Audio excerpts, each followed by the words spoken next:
আসসালামু আলাইকুম গাইস। দেখেন আজ কাম করতাম যে একটা অ্যাক্সিডেন্ট হয়ে গেছি। ছোটখাটো একটা ইনজুরির মুখে পড়ে গেলাম।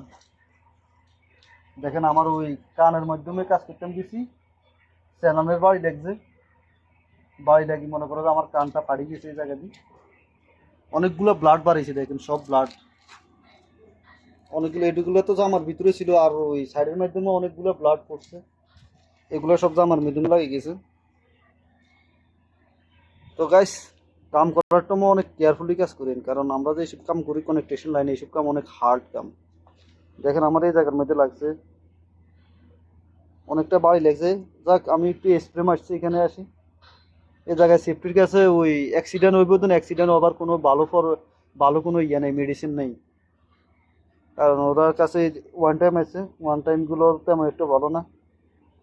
তারপরেও আমার এক দেশের কাছে ওই আটা টাটা যাবের একটা স্প্রে আছে, ওই স্প্রেটা উনি মারি দিছে, কানের মাধ্যমে মারি দিই, ব্যান্ডেজটা লাগাই দিছে। কানটা ফাড়ি গেছে এই জায়গা দিয়ে।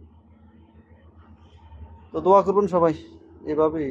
এখন অনেকগুলো ব্লাড বাড়ি গেছে। ফ্লাড বাড়াটা বড় কথা না, আল্লাহ আমাকে উদ্ধার করছে। যদি আরো বড় ধরনের অ্যাক্সিডেন্ট হইতাম, যদি মাথার মধ্যে অ্যাক্সিডেন্ট হইতাম। তো সবাইকে বলি যারা বিদেশের মধ্যে কাজ করেন তারা একটু কেয়ারফুলি কাজ করেন।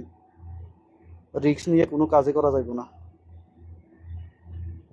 যাক, আল্লাহ আমাকে সকল বিপদ আপদ থেকে রক্ষা করুক। আসসালামু আলাইকুম রহমতুল্লাহ বারাকাতুহু। সবাই আমার জন্য দোয়া করবেন।